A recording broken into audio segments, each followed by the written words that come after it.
I saw the videotape, or I think maybe it was just audio, the audio of the Justice Department talking to one of the gun dealers and saying, look, we have these 3 serial numbers, et cetera, et cetera. Now they're saying they only have 2. I mean, or is it 1? They know. Right. They know. It's on tape. There they are, and nobody cares. Nobody seems to care.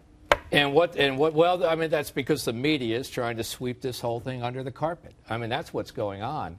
I mean, and we as American citizens cannot allow that to stand. I mean, what happened is our Justice Department became willing co-conspirators with the Mexican drug cartels, aiding and abetting their crimes. Do you think do you think what comes next is just making it impossible to own a gun, or recalling guns?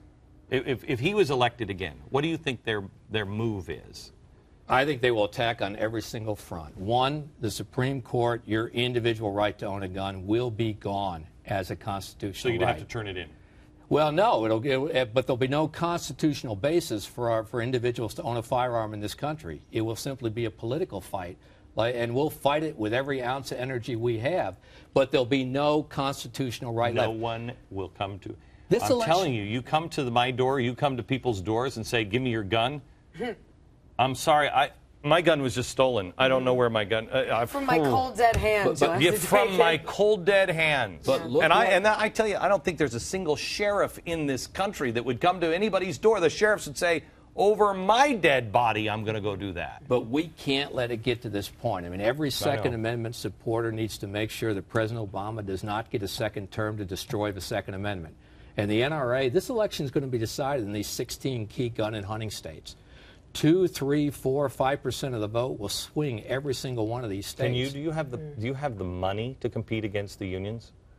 With the help of Americans all over the country, we will have the money. The NRA membership card, I'm out there right now saying this card beats Obama, because the NRA in these 16 key gun and hunting states, we can be the swing vote that makes the difference in every single one of those states. Is you have to go out and drum up the money. The unions just take it. They just have it. Yeah. They just take it out of everybody's paycheck. We raise it all through $5, $10, $15, $20 contributions, and Americans are willing to preserve freedom, and they're willing to support it. But, you know, that's what NRA is about. I mean, I always say we're about our membership, and we're about giving voice to our membership. And American culture is deeply embedded in the Second Amendment right to own a firearm, and NRA is embedded in communities all over this country. It's the strength of this organization. Our strength, decade in and decade out, is reflective of where the American public stands on the Second Amendment. All right.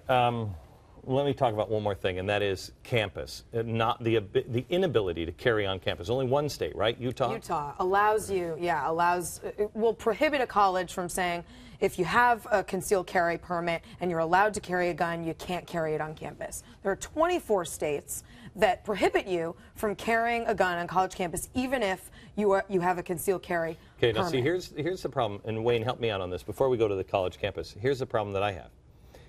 I'm building studios down in Texas. I can't have somebody on the floor with a firearm.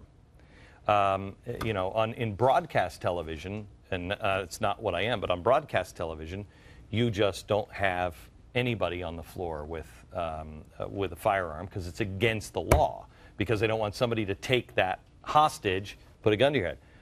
I feel the same way. When that red light goes on, that door is locked, and I want to make sure everybody in here does not have a gun except my security detail, so nobody hijacks this signal. You know what I mean? Mm-hmm. But we've been going back and forth. How do I tell my people who I trust and who have a right to carry a gun, you can't come into the studio with a gun?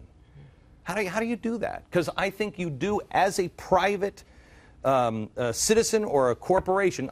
If my neighbor says, you can't carry a gun into my house, then I have to make a decision. Do I go over to my neighbor's house or not? Most likely I say, cool, and I leave my gun at home, and I go to their house.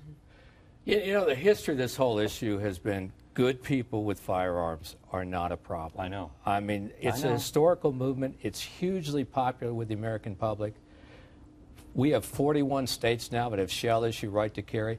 I mean, government doesn't stop crime. I mean, the only time it does is lucky or coincidence. I'm saying, I'm not saying government. I'm saying, do private private institutions, do you have a problem with somebody who has a store says no firearm? I don't. I won't go in there because I'll be carrying a firearm. But I don't have a problem with that. I have a problem the government says that. Well, yeah, but if I had a business, I sure wouldn't post it because I'd rather have law-abiding people with a firearm in there. I know it's going to be safer. I mean, that's the history of this. I mean, that's where the American public is. I mean, instant responders are better than first responders. I know. When seconds matter, the police are always minutes away. I mean, all human society is best served when good people can protect themselves from bad people. GBTV. The truth lives here.